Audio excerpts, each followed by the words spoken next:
வணக்கம் நேயர்களே, நீங்க கேட்டுட்டு இருக்கிறது ஹோலி கிராஸ் சமுதாய வானொலி 90.4. நம்ம வாழ்நாளில் நம்ம கூட ஒன்றி போன நிறைய விஷயங்கள் இருக்கு. அது மாதிரி அறிவியல் அப்படிங்கிற ஒரு விஷயமும் நம்ம வாழ்நாளில் நம்ம கூட ஒன்றி போயிடுச்சுன்னே சொல்லலாம். ஆனா நமக்கு அந்த அறிவியல் நுணுக்கங்கள்லாம் தெரியுமா அப்படின்னா கண்டிப்பா தெரியாதுங்க. அதை தெரிஞ்சுக்கிறதுக்கு தான் இந்த புதிய நிகழ்ச்சி, அது அறிவியல் பலகை அப்படிங்கிற பேர்ல நமக்காக இணைந்து வழங்குறவங்க மத்திய அரசின் விஞ்ஞான் பிரசார் அறிவியல் பலகை, தமிழ்நாடு அறிவியல் தொழில்நுட்ப மையம் ஆகியவற்றோட சேர்ந்து உங்களுக்காக இந்த நிகழ்ச்சியை தொகுத்து வழங்குறது ஹோலி கிராஸ் சமுதாய வானொலி 90.4. கேளுங்க கேட்டுக்கிட்டே இருங்க. இது ஹோலி கிராஸ் சமுதாய வானொலி 90.4, தென் தமிழகத்தின் முதல் சமுதாய வானொலி.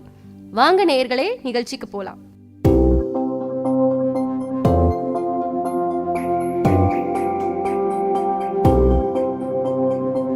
அறிந்திடுவோம், நாம் அறிந்திடுவோம், நம் அறிவியல் பலனை புரிந்திடுவோம். அன்றாடம் வாழ்க்கையில் அறிவியல் உண்டு, அறிவியல் அறிவோம் இப்பலகையை கொண்டு.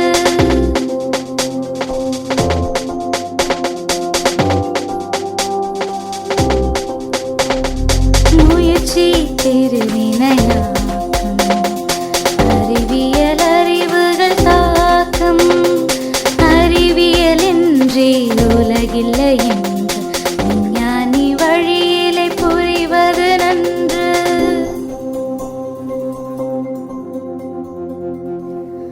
அறிவியல் பலகை.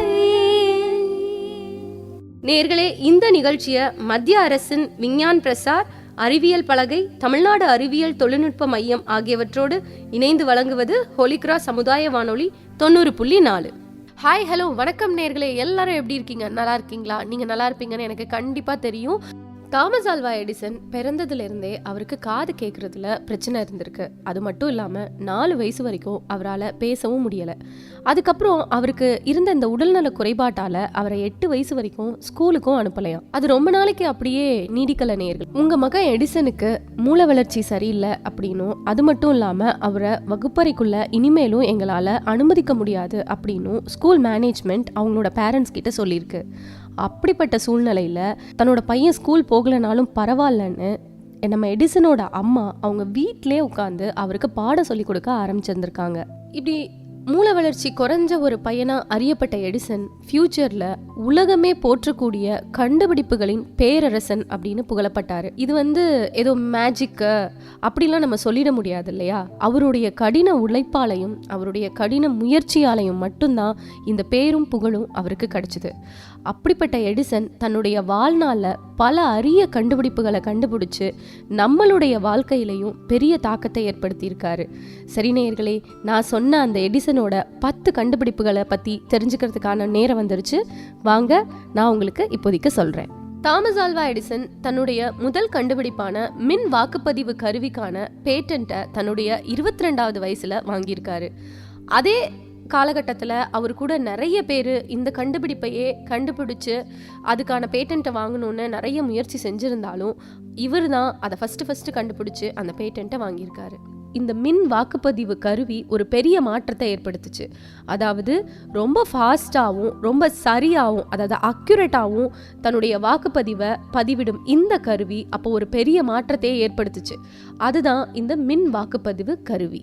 கோல்டன் ஸ்டாக் டெலிகிராஃப் நிறுவனத்திற்காக யுனிவர்சல் ஸ்டாக் டிக்கர் அப்படிங்கிற கருவி 1871 உருவாக்கப்பட்டிருக்கு. எடிசனோட மேம்படுத்தப்பட்ட ஸ்டாக் டிக்கர் நம்ம எடிசன் கண்டுபிடிச்ச அப்டேட்டட் வெர்ஷனான ஸ்டாக் ஸ்டிக்கர் மூலமா பங்கு சந்தை பரிமாற்ற தகவல்கள்லாம் ரொம்ப வேகமாகவே நடந்துச்சு.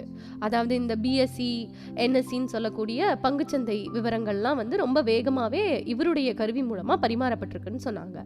அதுக்கப்புறம் இது ஒரு பெரிய புரட்சியாகவே பார்க்கப்பட்டுச்சு. அதுக்கான காரணம் என்ன அப்படின்னு பார்த்தோம்னா, எல்லா பரிமாற்ற தகவல்களையும் எல்லா நாடுகளில் உள்ள தரகர்களுக்கும் முதலீட்டாளர்கள்னு சொல்லக்கூடிய இன்வெஸ்டர்ஸுக்கும் நேரடியாகவே இயந்திர முறையில் கொண்டு போச்சு. கிட்டத்தட்ட நம்ம ஃபேக்ஸ் அனுப்புகிறோம் இல்லையா, அது மாதிரி. ஸோ இந்த கருவிக்கும் பேட்டன்ட்டை நம்ம தாமஸ் ஆல்வா எடிசன் வாங்கியிருக்காரு. அடுத்ததாக நம்ம இந்த கண்டுபிடிப்புகள் நிகழ்ச்சியில் பார்க்க போகிறது செக்ஸ்டுஃப்ளெக்ஸ் மற்றும் மல்டிஃப்ளெக்ஸ் தந்தி. அதாவது டெலிகிராஃப். 1872 76 முறைக்கும் போராடி மல்டிப்ளெக்ஸ் தந்தியை கண்டுபிடிச்சிருக்காரு. அது மட்டும் இல்லாமல் அதுக்கு காப்புரிமையும் வாங்கியிருக்காரு. இது ரயில் நிலையங்கள் மற்றும் நகரும் ரயில் நிலையங்களுக்கு இடையேயான மெசேஜ் அனுப்புறதுக்கு ரொம்ப யூஸ்ஃபுல்லாக இருந்திருக்கு. ஒரே நேரத்தில் 6 மெசேஜ், அதாவது செய்திகளை இந்த ஒரு பர்டிகுலர் மிஷின் மூலமா அனுப்பியிருக்காங்க. இது வெஸ்டர்ன் யூனியன் நிறுவனத்துக்கு ஒயரிங் செய்ய வேண்டிய வேலையை, அதாவது அதுக்கு ஆக வேண்டிய காசை குறைச்சு கொடுத்துருக்குன்னு சொல்லலாம். நிறைய டாலர்களை இந்த மிஷின் மிச்சப்படுத்துச்சான். 1837 ஆண்டு சாமுவேல் மோட்சால் அப்படிங்கிறவரால் கண்டுபிடிக்கப்பட்ட இந்த தந்தி எடிசனுடைய பல அப்டேட்டட் வெர்ஷனுக்கு அப்புறம் ஒரு புதிய மிஷினா இது மாறுச்சு. அதுலதான் இந்த செக்ஸ்டுஃப்ளெக்ஸ் மற்றும் மல்டிப்ளெக்ஸ் அப்படின்னு சொல்லக்கூடிய இந்த டெலிகிராஃப். அடுத்ததா நம்ம தாமஸ் ஆல்வா எடிசன் கண்டுபிடிச்சு பேட்டன்ட் வாங்கினது கார்பன் ஒலிவாங்கி, அதாவது கார்பன் மைக்ரோஃபோன். இந்த கார்பன் ஒலிவாங்கி அப்படிங்கிறது நம்ம பேசக்கூடிய டெலிபோன்ல உள்ள ஒலிய எலக்ட்ரிக் வேவ் சிக்னலா மாத்துறதுக்கான ஒரு சாதனம். இதுக்கு தான் நம்ம தாமஸ் ஆல்வா எடிசன் காப்புரிமை வாங்கியிருக்காரு. எந்த வருஷம்னு பார்த்தோம்னா 1892 வாங்கியிருக்காரு. இந்த உலகத்துக்கு என்ன தேவை அப்படிங்கிறத முதல்ல நான் தெரிஞ்சுக்கிறேன், அதுக்கு தேவையானதையெல்லாம் நான் அதுக்கப்புறமா கண்டுபிடிக்கிறேன் அப்படின்னு சொன்னது நம்ம தாமஸ் ஆல்வா எடிசன். அவர் சொன்னது மாதிரியே அவருடைய கண்டுபிடிப்புகள் நம்மளுடைய வாழ்நாளில் பெரிய தாக்கத்தை ஏற்படுத்திக்கிட்டு இருக்குன்னே சொல்லலாம். அப்படி அடுத்ததா அவர் கண்டுபிடிச்சு காப்புரிமை வாங்கின இன்னொரு பொருள் போனோகிராஃப். 1877 கண்டுபிடிக்கப்பட்ட இந்த ஒளிப்பதிவு சாதனம் நம்ம உலகத்தையே ரொம்ப ஒரு வியப்பில் ஆழ்த்துச்சுன்னே சொல்லலாம். அடடா, என்னோட குரல் ரொம்ப நல்லா இருக்கு, அதை நான் பதிவு செய்யணும் அப்படின்னு ஆசைப்படுறவங்க எல்லாமே ஒளிப்பதிவு சாதனத்தை உபயோகப்படுத்தினாங்கன்னே சொல்லலாம். தன்னுடைய குரலை பதிவு செய்யறதுக்கு விரும்புறவங்க ஒரு ஊதுகுழாயில பேசணுமா. அதுல பதிவு ஊசி ஒரு உருண்டை மாதிரி இருக்கக்கூடிய ஒரு உருளை மேல நிறைய அதிர்வுகளை பதிவு செய்யும். அப்படிதான் இந்த ஒளிப்பதிவு சாதனம் மூலமா சத்தம் வெளியில கேட்க ஆரம்பிச்சிருக்கு. இந்த ஒளிப்பதிவு சாதனத்துல முதல்ல எடிசன் பதிவு செஞ்ச வாக்கியம் என்னன்னா, Mary had a little lamb அப்படிங்கிறது தானா. நேர்களே, இன்னைக்கும் நம்ம அந்த ஒளிப்பதிவு சாதனத்தை பிடிச்சிக்கிட்டு இங்கேருந்து நம்ம பேசுகிற விஷயங்கள் சத்தமாக கேட்குதுன்னா அதை கண்டுபிடிச்சவர் நம்ம எடிசன், அதுக்கு காப்புரிமையும் வாங்கியிருக்காரு. நம்ம தாமஸ் ஆல்வா எடிசன் நிறைய கண்டுபிடிப்புகளை கண்டுபிடிச்சிருந்தாலும் அவர் கண்டுபிடிச்சதுலே உலக மக்களையே ஒரு பெரிய தாக்கத்தை ஏற்படுத்தினுச்சு அப்படின்னா அது நம்ம லைட் பல்பு தான் இல்லையா. இதை எடிசன் 1879 கண்டுபிடிச்சிருக்காரு. 1802 ஹம்ப்ரி டேவி அப்படிங்கிறவர் முதலா இந்த மின்சார பல்பை கண்டுபிடிச்சிருந்தாலுமே அது ரொம்ப நேரம் எரியறதுக்குரிய தன்மையை கொண்டிருக்கல அப்படின்னு சொல்றாங்க. ஆனா அந்த பொருளை யாரும் பயன்படுத்தணும்னு நினைக்கல அப்படின்னு சொல்றாங்க. எடிசன் தன்னுடைய கடுமையான கண்டுபிடிப்பின் மூலமா கிட்டத்தட்ட 1200 மணி நேரம் அவர் உட்கார்ந்து வேலை செஞ்சதுக்கு பலனா நமக்கு கிடைச்சதுதான் இந்த அதிக நேரமா எரியக்கூடிய மின்சார விளக்கு அப்படின்னு சொல்றாங்க, அதாவது ஒளிரும் விளக்கு. இப்போதைக்கு அவர் கண்டுபிடிச்ச மின்சார விளக்குகள்ல நிறைய வெரைட்டி அப்டேட் வெர்ஷன்ஸா வந்துகிட்டே இருக்குது. ஏன்னா நம்ம மெழுகுவர்த்தி பயன்படுத்தியிருப்போம், திரிவிளக்கு பயன்படுத்தியிருப்போம். இதெல்லாம் ஒரு மாற்றி அதுக்கு பதிலா அவர் கொடுத்தது தான் இந்த லைட் பல்ப், ஒளிரும் விளக்கு அப்படிங்கிற ஒரு கண்டுபிடிப்பு. என்ன நேயர்களே, நான் சொன்னது மாதிரியே இந்த ஒளிரும் விளக்கு நம்ம எல்லாருக்குமே ஒரு ஒளியை ஏத்துச்சுன்னே சொல்லலாம் இல்லையா. அடுத்ததா நம்ம தெரிஞ்சுக்க போறது மின்சார விநியோக முறை, அதாவது எலக்ட்ரிசிட்டி டிஸ்ட்ரிபியூஷன் சிஸ்டம். எது தேவை அப்படிங்கிறத கண்டறிஞ்சு அதுக்குரிய முயற்சியில மட்டுமே ஈடுபட்டு அதுல வெற்றி காண்கிறது தான் நம்ம எடிசனுடைய வழக்கமா இருந்துச்சு. மின் விளக்குகளை கண்டுபிடிச்ச உடனேயே அதை எப்படியெல்லாம் நம்ம பயன்படுத்தணும், எங்கெங்கெல்லாம் அதை நம்ம டிஸ்ட்ரிபியூட் பண்ணணும் அப்படிங்கிறதையும் நம்ம எடிசன் யோசிக்க ஆரம்பிச்சிட்டாரு. ஸோ அதுக்குரிய முழு ஈடுபாட்டிலையும் அவர் இறங்கவும் ஆரம்பிச்சிட்டாரு. 1882 அவர் நேரடி மின்னோட்டத்தை அடிப்படையாக கொண்ட ஒரு அமைப்பை கண்டுபிடிச்சிருக்காரு.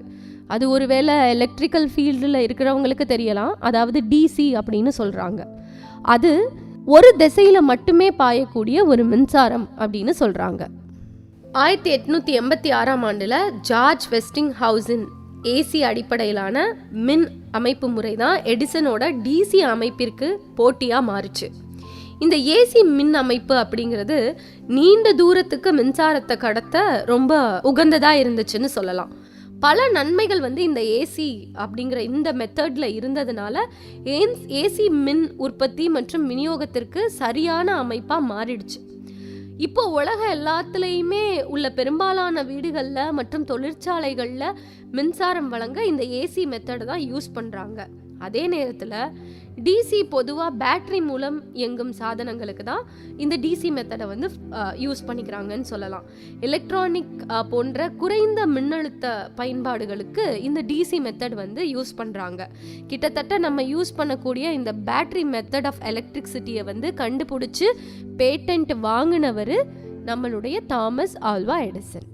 நேர்களே, அடுத்ததான் நம்ம எடிசன் கண்டுபிடிச்ச காப்புரிமை வாங்கின இன்னொரு பொருள் மின்சாரத்தை அளவிடும் மீட்டர், அதாவது த எலக்ட்ரிக் பவர் மீட்டர். மின்சாரத்தை எல்லா வீடுகளுக்கும் எல்லா தொழிற்சாலைகளுக்கும் அனுப்பும்போது அதனை எப்படி மெஷர் பண்ணுறது அப்படிங்கிறது ஒரு பெரிய கேள்விக்குறியா இருந்தது. அது ரொம்ப தேவையானதாகவும் இருந்தது. அப்போதான் ஒரு வீட்டில் எவ்வளோ பயன்படுத்துகிறாங்க, ஒரு தொழிற்சாலைகளில் எவ்வளோ பயன்படுத்துகிறாங்க, அதுக்கு எவ்வளோ கட்டணங்கள் வசூலிக்கப்படணும் அப்படிங்கிறதெல்லாம் இந்த எலக்ட்ரிக் பவர் மீட்டர் மூலமாக தான் கணக்கெடுத்தாங்க. அதனால மின்சாரத்தை அளவிடும் மீட்டர் அப்படிங்கிறத கண்டுபிடிச்சவர் நம்ம எடிசன். அதுக்கு பேரு வெபர் மீட்டர் அப்படின்னு சொல்லியிருந்தாங்க. 1881 இதுக்கு பேட்டன்ட் வாங்கியிருக்காரு. நேர்களே, அடுத்ததா நம்ம எடிசன் கண்டுபிடிச்சு காப்புரிமை வாங்கினது எலக்ட்ரிக் கார்களுக்கான ஆல்கலைன் பேட்டரி. எடிசன் மின்சாரம் மூலமா கார்களை இயக்க முடியும் அப்படின்னு நம்பினாரு. அவர் நம்பினது மாதிரியே இப்பதான் அது மெல்ல மெல்ல நடந்துகிட்டே இருக்குன்னு சொல்றாங்க. ஆனா இத அவர் அப்பவே கண்டுபிடிச்சிட்டாரு அப்படின்னு சொல்றாங்க. 1899 அவர் ஒரு ஆல்கலைன் பேட்டரியை உருவாக்க தொடங்கியிருக்காரு. 1900 வருஷம்தான் அமெரிக்கால 4000க்கும் மேற்பட்ட கார்கள் மின்சாரத்துல இயங்கியிருக்கு. ரீசார்ஜ் செய்யாமலே 100 மைல்களை கடந்து 161 கிலோமீட்டர் வரைக்கும் வேலை செய்யக்கூடிய பேட்டரிய உருவாக்குறது தன்னுடைய குறிக்கோளாவே வச்சிருந்திருக்காரு நம்ம எடிசன். எடிசன் சுமார் 10 ஆண்டுகளுக்கு பிறகு அந்த திட்டத்தை கைவிட்டுட்டாராம். ஆனா எடிசனோட வேலை வீண் போகலங்க. அந்த பேட்டரிகள் எல்லாமே ரொம்ப லாபகரமான கண்டுபிடிப்பா இன்றைய சூழ்நிலையில மாறிடுச்சு. அவருடைய நண்பர் ஹென்ரி ஃபோர்ட் எடிசனோட பேட்டரிகளை தன்னுடைய மாடலா யூஸ் பண்ணி டிஎஸ் அப்படிங்கிற ஒரு மெத்தட் மூலமா பயன்படுத்தி இருக்காரு. நேர்களே, ஒருத்தர் கண்டுபிடிக்க இன்னொருத்தரை அதை இன்னும் மேம்படுத்தி அடுத்த கண்டுபிடிப்பா கொண்டு போறது அப்படிங்கிறது நம்ம எடிசனுடைய கண்டுபிடிப்புகள்ல மட்டுமே சாத்தியமா இருந்துச்சு அப்படின்னே சொல்லலாம். கடைசியா நம்ம சொன்ன அந்த 10ல் கடைசியா நம்ம அவர் கண்டுபிடிச்சு காப்புரிமை வாங்கினதை பார்க்க போறது இரும்பை பிரித்தெடுக்கும் முறை, அதாவது மேக்னெட்டிக் அயன் ஓர் செப்பரேட்டர்னு சொல்லக்கூடிய மிஷின் தான். 1880 மற்றும் 90களில் தாது பொருட்கள்ல இருந்து காந்தம் மூலமா இரும்பை பிரிச்செடுக்கிற முறையை எடிசன் கண்டுபிடிச்சாரு. அவர் பெரிய அளவுல இந்த மிஷினை நம்பி முதலீடும் செஞ்சாரு. பல சுரங்கங்கள் எல்லாம் வாங்கினாரு. ஆனா இந்த ஒரு பர்டிகுலர் மெத்தட் அவருக்கு ஒன்றும் பெருசா சப்போர்ட் பண்ணல, பெரிய ப்ராஃபிட்டையும் தரல. அதனால அவர் அதை விட்டு வெளியிலையும் வந்துட்டாரு. அங்க அவர் கத்துக்கிட்ட பாடம், அதாவது இந்த மிஷினை வச்சு அவர் செஞ்ச அந்த மெத்தடு கொஞ்ச நாளைக்கு அப்புறம் அவர் நிறைய சிமெண்ட் தொழிற்சாலைகளை உருவாக்கும் போது அவருக்கு பயன்பட்டிருக்கு. இது வரைக்கும் நம்ம அவர் கண்டுபிடிச்சு காப்புரிமை வாங்கினதா ஒரு 10 கண்டுபிடிப்புகளை பத்தியும் மெத்தட்ஸ் பத்தியும் பார்த்தோம் இல்லையா? இது நமக்கு ஒரு எக்ஸாம்பிள்ஸ் தான். அவர் கண்டுபிடிச்சதுல நம்ம எடுத்துக்கிட்ட சில மெத்தட்ஸ் தான். நிறைய அவர் கண்டுபிடிச்சிருக்காரு, நிறைய காப்புரிமைகள் வாங்கியிருக்காரு. அவருடைய ஒரே ஒரு கோட்டை சொல்லி இந்த கண்டுபிடிப்புகள் மற்றும் காப்புரிமைகளுடைய இதை முடிச்சுக்கிறேன் நானு.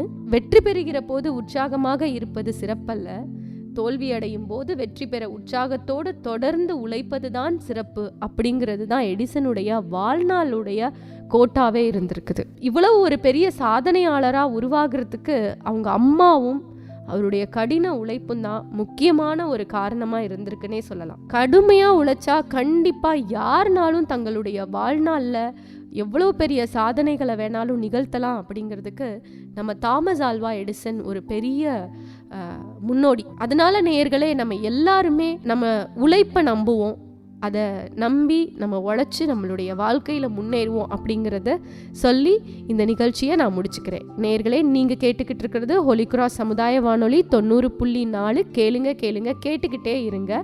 இது அறிவியல் தளம் நிகழ்ச்சி.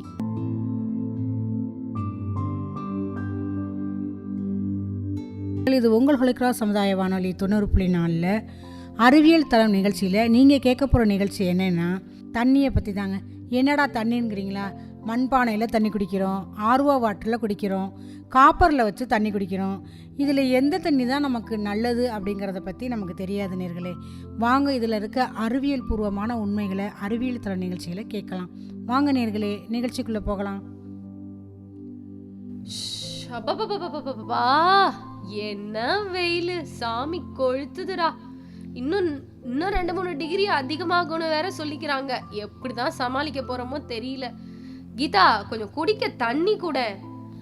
தண்ணியா? என்கிட்ட 3 வகையில் நான் தண்ணி வச்சுருக்கேன். மண்பானை தண்ணி இருக்குது, காப்பரில் பிடிச்சி தண்ணி குடிக்கிறோம்ல அந்த காப்பர் பாட்டிலில் வச்சுருக்கேன் தண்ணி, ஆர்வோ வாட்டர் இருக்குல்ல, அக்வா வாட்டர் அதுவும் இருக்குது. உனக்கு எந்த தண்ணி தான் வேணும்? எல்லாமே நல்ல தண்ணி தான் நான் நினச்சிட்டு இருக்கேன். குடிக்க தண்ணி கூடன்னு கேட்டா நீ என்ன ஹோட்டல்ல வெரைட்டி சொல்ற மாதிரி சொல்லிக்கிட்டு இருக்க? ஏதோ ஒரு தண்ணியை எடுத்துட்டு வா. இந்த ஜெயந்தி தண்ணி என்ன வகை வகையா தண்ணி சொன்ன? இப்ப எந்த தண்ணியை தான் எனக்கு கொண்டு வந்து கொடுத்துருக்க கீதாமா? என்னது ஆரோ தண்ணியா? சரி வா, வந்து பக்கத்துல உட்காரு. எந்த தண்ணி தான் நல்லதுன்னு எனக்கு தெரிஞ்சதை வச்சு உனக்கு நான் சொல்றேன். சரி சொல்லு ஜெயந்தி, நானும் கேட்டு தெரிஞ்சுக்கிறேன். கீதா, உனக்கு நான் எடுத்துக்காட்டோட சொல்ல ஆரம்பிக்கிறேன். பிரிட்டிஷ் காலத்துலலாம் கூவ நதி ரொம்ப அழகாக தான் ஓடிக்கிட்டு இருந்தது. அதுக்கப்புறம் ஏற்பட்ட இந்த மாசுக்கு காரணம் என்ன தெரியுமா? இந்த குப்பைகளாக மாறிப்போன ஆறுகளுக்கான காரணம் என்ன தெரியுமா? நம்ம மக்கள் தொகை, நிறைய தொழிற்சாலைகளுடைய வளர்ச்சி, கழிவுகள், நம்ம போடக்கூடிய குப்பைகள், இதெல்லாம் தான் நம்ம பயன்படுத்தக்கூடிய நீர்நிலைகளை மாசுபடுத்துச்சுன்னு சொல்லலாம். 10 வருஷத்துக்கு முன்னாடி வரைக்கும் சுமார் 30,000 நீர்நிலைகளில் தான் மாசுபட்டு போயிருந்துச்சுன்னு சொன்னாங்க. ஆனால் இப்போது கிட்டத்தட்ட 1,30,000 நீர்நிலைகள் மாசுபட்டு போயிருக்கிறதா கண்டுபிடிச்சிருக்காங்க. இதுக்கெல்லாம் இன்னொரு முக்கிய காரணம் கடல் நீர் குடிநீரோட கலக்கிறது அப்படின்னு சொல்கிறாங்க. சரி, இப்போது நம்ம சின்னதாக ஒரு டெஸ்ட் பண்ணி பார்க்கலாம், சரியா? நீ வச்சிருக்கல தண்ணி, அதாவது நேராக பைப்லேருந்து பிடிக்கிற தண்ணி, அதை இப்போ எடுத்துகிட்டு வா. சரி, என்னென்னமோ சொல்கிற. சரி, நான் எடுத்துகிட்டு வரேன், செக் பண்ணி பார். இப்போது இந்த தண்ணியெல்லாம் நம்ம வந்து அந்தந்த பாத்திரங்களில் ஊற்றுறதுக்கு முன்னாடி இதோடைய டிடிஎஸ் வேல்யூ எவ்வளோ இருக்குன்னு நம்ம பார்த்துடலாம். அதாவது டிடிஎஸ் அப்படிங்கிறது டோட்டல் டிசால்வ் சாலிட் அப்படின்னு சொல்லுவாங்க. ஒரு தண்ணியிலையும் இருக்கக்கூடிய அந்த கண்டென்ட் எவ்வளோ இருக்கணும் அப்படின்னா, நம்ம குடிக்கக்கூடிய தண்ணியில் இருக்கக்கூடிய அந்த டிடிஎஸ் வேல்யூ எவ்வளோ இருக்கணும்னா 500 தான் இருக்கணுமா. நம்ம அதை செக் பண்ணிட்டு தான் இப்போ நம்ம இந்த டெஸ்ட்டுக்குள்ளே போகிறோம். என்ன கீதாமா, நான் சொல்கிறது கேட்குதா, புரியுதா?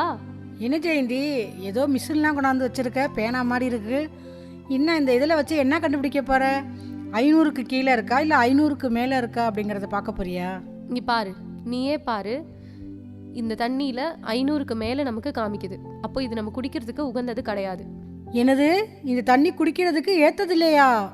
ஆமாம் கீதாமா, இப்போது இந்த மாதிரி 500க்கு மேலே இந்த டிடிஎஸ் வேல்யூ இருக்கிற தண்ணியை நம்ம தொடர்ந்து குடிச்சிக்கிட்டே வந்தோம் அப்படின்னா கிட்னியில் பிரச்சனை ஏற்படுறதுக்கும் வாய்ப்பு இருக்குன்னு சொல்கிறாங்க. அப்படி இல்லை, 500க்கு கம்மியாக இருக்கிற தண்ணியை நம்ம குடிக்கிறோம் அப்படின்னாலும் இந்த தண்ணியெல்லாம் எங்கேருந்து வந்திருக்கோம்னா இண்டஸ்ட்ரீஸ்லேருந்து வெளியே வர இந்த கழிவு நீராக தான் இருக்கும். ஸோ இதனாலையும் நம்ம உடலுக்கு வந்து பாதிப்பு ஏற்படும் அப்படின்னு சொல்கிறாங்க. இப்போது நீ ஃபாலோ பண்ணுறீல கீதாமா ஒரு 3 மெத்தடு, அதில் நம்ம குடிக்கிற தண்ணியோட அளவு எப்படி இருக்குங்கிறத நம்ம தெரிஞ்சுக்கணும் அப்படின்னா நம்ம நாளைக்கு வரைக்கும் வெயிட் பண்ணணும். அதனால் இப்போ நான் என்ன பண்ண போகிறேன்னா, உன்கிட்ட இருக்க அந்த 3 மெத்தடையும் நான் ஃபாலோ பண்ண போகிறேன், சரியா?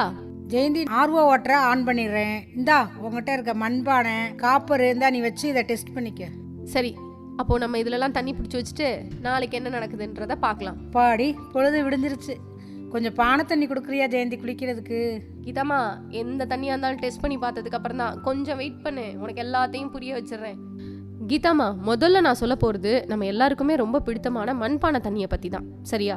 இந்த மண்பானையில் நம்ம நேற்று தண்ணி ஊற்றும் போது எவ்வளோ டிடிஎஸ் வேல்யூவோட அந்த தண்ணி இருந்ததோ அதே அளவு தான் இப்போயும் இருக்குது. ஆனால் நம்ம தண்ணியை உள்ளே ஊற்றும் போது இருந்த டெம்பரேச்சர் நல்லா குறைஞ்சி போய் இப்போ நல்லா தண்ணி சில்லுன்னு இருக்குது. இதுக்கெல்லாம் காரணம் என்னன்னு பார்த்த அப்படின்னா, நம்ம பானையில் ஊற்றும் போது பானையில் இருக்கக்கூடிய அந்த சின்ன சின்ன துளைகளின் வழியாக அந்த தண்ணி வந்து வெளியில் எவாப்ரேட் ஆகி வெளியில் போயிடுது.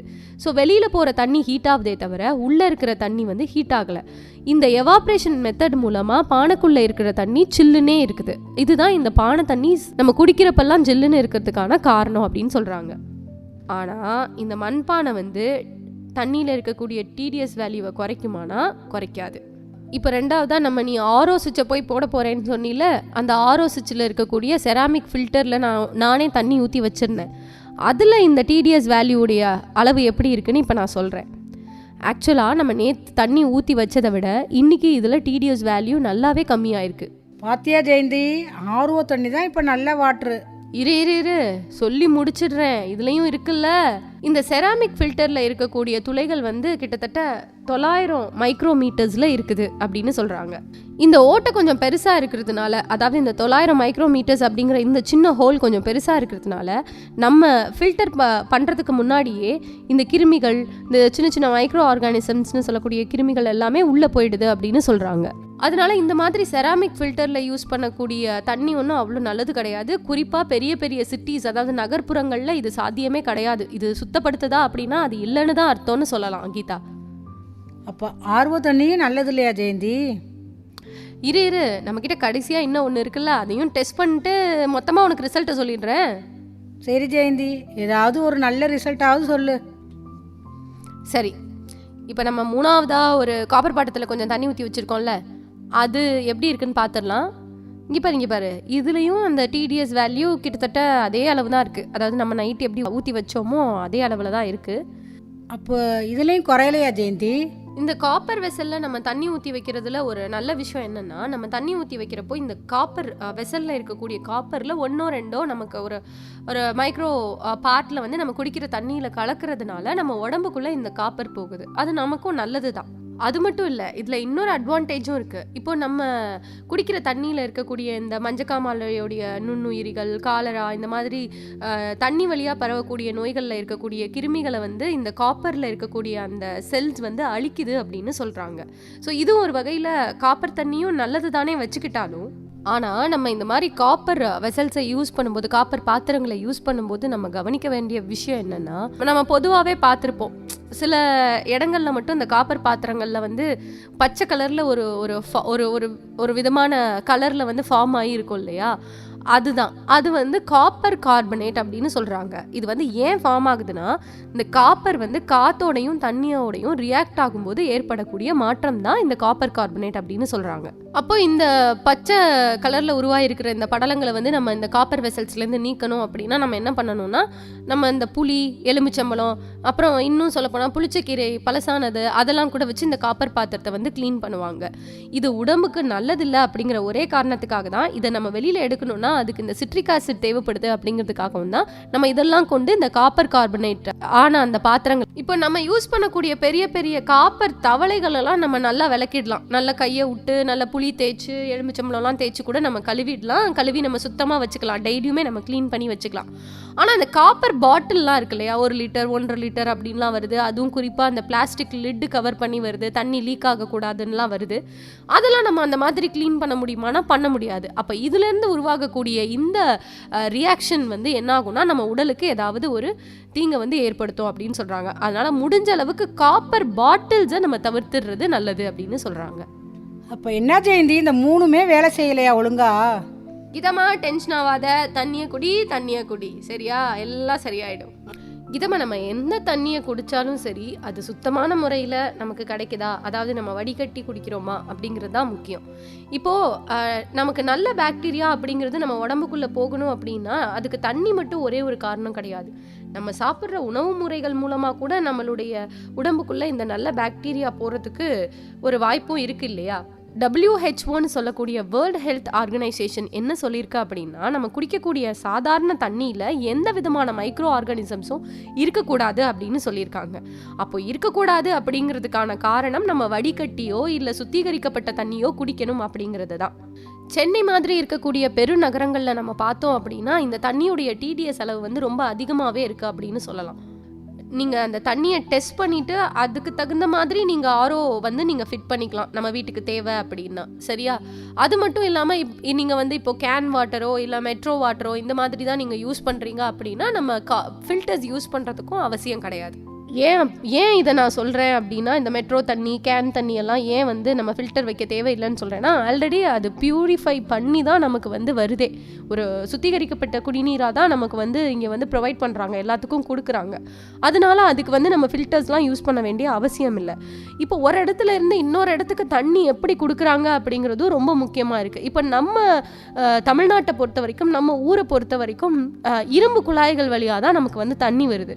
அப்போ இந்த இரும்பு குழாயில் ஒரு தண்ணி டிராவல் ஆகும்போது 6.5 இருக்கக்கூடிய pH ரேட் வந்து 8.5க்கு வந்து மாறியது தான் ஒரு இடத்துல இருந்து இன்னொரு இடத்துக்கு வரும்போது. ஏன்னா இந்த இரும்புல இருக்கக்கூடிய அந்த கேரோட்ஸ் எல்லாமே இந்த தண்ணியில கலந்து இந்த pH லெவலை அதிகரிக்குது அப்படின்னு சொல்றாங்க. இப்போ உனக்கு இந்த சந்தேகம் கூட வரலாம், என்னடா ஆரோவா இல்லை மண்பானையா இல்லை காப்பர் வெசலா எதில் தான் நம்ம குடிக்கிறது, நானும் ஒரு கன்க்ளூஷனுக்கு வரலையேன்ற சந்தேகம் கூட உனக்கு வரலாம். அதுக்கு இப்படி முன்னாடி யோசிச்சு பாரு, தாத்தா பாட்டியெல்லாம் என்ன பண்ணியிருக்காங்க, ஆரோ யூஸ் பண்ணியா தண்ணி குடிச்சாங்க, இல்லை காப்பர் வெசலில் தானே தண்ணி குடித்தாங்க, இல்லை இன்னும் சொல்ல போனால் கிணத்து தண்ணி தான் அவங்களுக்கு மூலாதானமாகவே இருந்திருக்குது. கிணத்து தண்ணி, ஆற்று தண்ணி, ஊற்று தண்ணி, இப்படி இயற்கையோட ஒன்றி போன நீர்நிலைகளை தான் அவங்க வந்து பயன்படுத்தியிருக்காங்க. ஏன்னா அது எல்லாமே அந்த காலகட்டத்தில் அவ்வளோ சுத்தமாக இருந்திருக்கு. ஆனால் இப்போ நம்ம எப்படிப்பட்ட ஒரு சூழ்நிலைக்கு தள்ளப்பட்டிருக்கோன்னா, ஆரோ பண்ணால் மட்டும்தான் நம்ம தண்ணி சுத்தமாகும் அப்படின்னு நம்மளும் ஒரு மைண்ட் செட்டுக்கும் வந்துட்டோம். அந்த தண்ணி மட்டும்தான் சுத்தமான தண்ணியாக கிடைக்குதுன்னு எல்லாரும் நம்பவும் ஆரம்பிச்சதால ஆரோ தண்ணி தான் பெஸ்ட்டு அப்படிங்கிற ஒரு சூழ்நிலைக்கு நம்ம கைதியான மாதிரி ஆயிட்டோம். அதனால் இந்த மாபெரும் கண்டுபிடிப்பான ஆரோவை வந்து நம்ம என்னதான் தூக்கி வச்சுக்கிட்டு எல்லா பக்கமும் நம்ம பேசினாலும், பெருசாக சுத்திகரிக்கப்பட்ட குடிநீர் அப்படின்னு நம்ம பேசினாலும், நம்மளுடைய வாழ்வியல் முறை அப்படிங்கிறது இயற்கையோட கலந்து தானே கீதாமா இருக்குது. நம்ம அதை தானே எப்போவுமே ஃபாலோ பண்ணணும். ஒருவேளை நம்ம இந்த ஆரோ தண்ணி வந்து நல்லது அப்படின்னு நீ எந்த விதத்தில் எடுத்துக்கிட்டாலும், நம்ம செய்கிற ஒரு தப்புக்கு நம்ம கண்டுபிடிச்ச ஒரு தீர்வாக தான் இந்த ஆரோ. திரும்பியும் இந்த தப்பு நடக்காமல் இருக்கணும்னா நம்ம நீர்நிலைகளை நம்ம பாதுகாக்கணும், அதை சுத்தமாக வச்சுக்கணும், அதை அசுத்தப்படுத்தக்கூடாது, மாசுபடுத்தக்கூடாதுங்கிறதுல நம்ம வந்து எப்போவுமே நிலையாக நிற்கணும். அது மட்டும்தான் நம்ம அடுத்த ஜென்ரேஷனுக்கு நம்ம தண்ணி அப்படிங்கிற ஒரு விஷயத்த நம்ம சுத்தமாக கொடுக்கறதுக்கான ஒரு வாய்ப்புன்னு நான் சொல்லுவேன். ஆமாம் ஜெயந்தி, நம்மளும் இந்த சவுத் ஆப்பிரிக்காவில் கேள்விப்பட்டிருக்கோம்ல, டே 0ன்னு ஒரு நாள் வந்துச்சுல்ல, தண்ணியே கிடைக்காம இருந்தது. அது மாதிரி நம்ம நாட்டுக்கும் வராமல் இருக்கணும்னா நம்ம இனிமேல் என்ன செய்யணும்னா, நீர்நிலைகளெல்லாம் சுத்தமாக வச்சுக்கிட்டோம்னா இதுலேருந்து நம்மளையே காப்பாற்றிக்கொள்ளலாம். என்ன நேர்களே, இது வரைக்கும் எந்த தண்ணி நல்ல தண்ணின்னு கேட்டு பயனடைஞ்சிங்களா? நேர்களே, தொடர்ந்து இணைந்திருங்கள். இது உங்கள் ஹோலிகிராஸ் சமுதாய வானொலி 90.4. இந்த நிகழ்ச்சியை உங்களுக்காக வழங்கியவர் ஜெயந்தி லக்ஷ்மி, கீதா லக்ஷ்மி. நன்றி, வணக்கம் நேர்களே.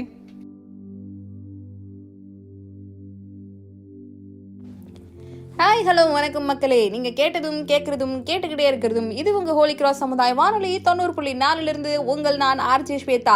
இன்னைக்கு பதிவில் என்ன பார்க்க போகிறோன்னா, வேர்ல்டோட டாப் 10 சயின்டிஸ்ட்டை பற்றி தான் பார்க்க போகிறோம். நம்ம வாழ்நாளில் டெய்லி காலம்புற பள்ளி தேய்ச்சிட்டு பாத்ரூம் போகிறதுலேருந்து நைட்டு எல்லா வேலையும் முடிச்சுட்டு போகிற வரைக்கும் எல்லா பொருளையும் யூஸ் பண்ணிட்டு இருக்கோம். அப்படி அந்த பொருள்லாம் கண்டுபிடிச்ச விஞ்ஞானிகளை பற்றி தான் இன்னைக்கு செக்மெண்ட்டில் பார்க்க போகிறோம். யார் யார் என்னென்ன பண்ணியிருக்காங்கிறத பார்த்துலாம். நம்ம வாழ்நாளில் பயன்படுத்துகிற பல விஷயத்தை கண்டுபிடிச்ச விஞ்ஞானிகளை பற்றியும் ஒரு 10 தலை சிறந்த விஞ்ஞானிகள் தான் இப்ப நம்ம பார்க்க போறோம். First, Louis Pasteur. பாலே இன்னும் தேரலன்னு பல பேர் பாட்டு பாடிட்டு இருப்போம். ஆனா அந்த பால் புளிக்கும் அப்படிங்கறத கண்டுபிடிச்சவரே இவர் தான். இந்த தலை என்ன பண்ணிருக்காரு அப்படின்னா, பிரான்ஸ் நாட்டை சேர்ந்த தாவரவியலாளர், விலங்கியலாளர் அப்படின்னு சொல்றாங்க. இவரு நிறைய விஷயங்கள் கண்டுபிடிச்சிருக்காரு. அதுல முக்கியமான விஷயம் தான் இது. அடுத்தது மைக்கேல் ஃபாரடே. மைக்கேல் ஃபாரடே என்ன கண்டுபிடிச்சிருக்காருன்னு பாத்தீங்கன்னா, இன்னைக்கும் வெயில்ல போகும்போது உச்சித்தல்ல கை வச்சு பார்த்தோம் நம்மள சூடா இருப்போம். ஆனா அந்த சூட வந்து இந்த ஃபாரன்ஹீட் தான் அப்படின்னு கண்டுபிடிச்சது நம்ம தலை தான். ஸோ அவர் செல்ஃப் லேர்னிங் அப்படிங்கிற இன்னொரு விஷயமும் கண்டுபிடிச்சிருக்காரு. அடுத்தது தாமஸ் எடிசன். தாமஸ் எடிசனை பத்தி எல்லாருக்குமே தெரியும். இவரு மெடிசன் கண்டுபிடிச்சிருப்பாரு அப்படின்னு நினைப்பீங்க, ஆனா அதுதான் இல்ல. இவரு ஜெனரல் எலக்ட்ரிக்கலான ஒரு பயங்கரமான விஷயம், ஒரு குண்டு பல்ப்லேருந்து பல விஷயத்தை இவர் தான் கண்டுபிடிச்சிருக்காரு. ஸோ 20 மணி நேரம் வேலை செஞ்சுக்கிட்டே இருக்க ஒரு தலை சிறந்த விஞ்ஞானியாவும் இவர் இருந்திருக்காரு. அடுத்தது சார்லஸ் டார்வின். சார்லஸ் டார்வின் பயங்கரமான ஒரு சயின்டிஸ்ட் அப்படின்னு சொல்றதுக்கு ரீசன் என்னன்னா, ஒரு உயிரினம், அந்த உயிரினத்தோட மூதாதையர் அவங்களாம் வந்தது எப்படி அப்படிங்கறத அப்பவே நமக்கு அச்சு போட்ட மாதிரி கரெக்டா சொல்லியிருப்பாரு. சோ அவரோட கண்டுபிடிப்பு ஒரு மிகப்பெரிய கண்டுபிடிப்பா தான் கருதப்படுது. அடுத்தது நிக்கோலா டெஸ்லா. நிகோலா டெஸ்லா யார் அப்படின்னா ஏசி கரண்ட் டிரான்சிஸ்டர்னு இன்னைக்கு நம்ம நிறைய விஷயம் பேசிட்டு இருக்கோம் இல்லையா, அந்த விஷயத்தெல்லாம் கண்டுபிடிச்சது இவர் தான். அரிஸ்டாட்டில் இவரு பயங்கரமான ஒரு விஞ்ஞானி, நம்ம எல்லாருக்குமே தெரியும். அப்படிதான் இவரு தாவரவியல், இயற்பியல், விலங்கியல், வேதியியல் அப்படின்னு எல்லா துறையிலையும் பயங்கரமா வந்துகிட்டு இருந்த ஒரு ஆளு. இவரோட ஆலோசனை அறிவுரையா இருக்கட்டும், நியூட்டனோட கோட்பாடுகள், இது எல்லாத்தோட நீட்சியாவும் இவர் தான் விளங்கியிருக்காரு. அடுத்ததா மேரி கியூரி, எக்ஸ்ரேவை கண்டுபிடிச்சது இவங்க தான். ஒன் ஆஃப் தி பெஸ்ட் கண்டுபிடிப்பு அப்படின்னு சொல்லிட்டு நிறைய கண்டுபிடிப்புகள் கண்டுபிடிச்ச இவங்க நோபல் பரிசை டபுள் தி டைம் வாங்கியிருக்காங்க. ரேடியோ ஆக்டிவிட்டி மற்றும் ரேடியம் போன்ற பொருட்கள்லாம் கண்டுபிடிச்சு அதுல இருந்து எப்படி வெடிக்குது, என்னென்ன ஆகுது அப்படிங்கிற விஷயங்கள்லாம் சூப்பரா சொல்லியிருக்காங்க மேரி கியூரி. அடுத்ததா கெலிலியோ கலிலி. அப்புறம் இவர் என்ன பண்ணிருக்காருன்னா, இத்தாலி நாட்டை சேர்ந்த இவரு பல விஷயங்கள் கண்டுபிடிச்சிருக்காரு. இவரோட ஒன் ஆஃப் தி முக்கியமான கண்டுபிடிப்பு என்ன அப்படின்னு பார்த்தோம்னா, இங்க இருந்து நம்ம பாக்குற பல்வேறு விஷயங்கள், வானத்துல என்ன இருக்கு அப்படின்னு நம்மளாம் தேடிட்டு இருப்போம். அதெல்லாம் டெலிஸ்கோப் வழியா நமக்கு சூப்பரா சொல்லியிருக்காரு. வெள்ளி, வியாழன் போன்ற கோள்கள்லாம் நமக்கு கண்டுபிடிச்சு சொன்னதே இவர் தான்ப்பா. அடுத்தது ஐசக் நியூட்டன். ஐசக் நியூட்டன் ஒரு பயங்கரமான ஒரு விஞ்ஞானி. இவரு இயற்பியல் துறையில பெரிய தாக்கத்தை ஏற்படுத்தியிருக்காரு. நியூட்டனோட 3 விதிகள்லாம் சொன்னதும் இவர் தான் அப்படின்னு சொல்றாங்க. இயற்பியல் மூலமா புவியீர்ப்பு சக்தி ஒண்ணு இருக்கு, அந்த ஆப்பிள் கதையெல்லாம் நம்ம சின்ன வயசுல படிச்சிருப்போமே, அது எல்லாத்துக்கும் காரணமானவரே நம்ம நியூட்டன் தான். அடுத்தது ஆல்பர்ட் ஐன்ஸ்டைன். ஆல்பர்ட் ஐன்ஸ்டைன் மிகப்பெரிய ஒரு விஞ்ஞானி. பிசிக்ஸ்னு ஒரு விஷயம் இருக்கே, அந்த பிசிக்ஸ் பயங்கரமா நமக்கு பாத்தியா இருக்கும் இல்ல, கெமிஸ்ட்ரியை உருவாக்கி கொடுத்ததே அந்த E=mc². அந்த E=mc² நமக்கு கொடுத்ததும் இவர் தான். சோ இது மூலமா பல அணுகுண்டுகள் போன்ற நிறைய விஷயங்கள் நல்ல விதத்துக்கும் தயாரிக்கப்பட்டுச்சு, நிறைய கெட்ட செயல்களுக்கும் தயாரிக்கப்பட்டுச்சு. அதெல்லாம் முக்கியமா மூலப்பொருளா இருந்தது யாருன்னா நம்ம ஆல்பர்ட் ஐன்ஸ்டைன் தான். போதும் லிஸ்ட் ரொம்ப பெருசா போய்கிட்டு இருக்கு. நீங்க சொல்றது என் காதுக்கும் கேக்குது, அதனால போதுங்க. ஒரு 10 சயின்டிஸ்ட் பத்தி இன்னைக்கு அறிவியல் பலகை செக்மெண்ட் நம்ம தெரிஞ்சுக்கிட்டோம். மேலும் இதே மாதிரி நிறைய புது இன்ட்ரெஸ்டிங்கான டாபிக்கோட உங்ககிட்ட வர வரைக்கும் திஸ் இஸ் விஜய் ஸ்வேதா அண்ணா signing off from this segment. Tata, bye bye. Stay tuned with Holy cross.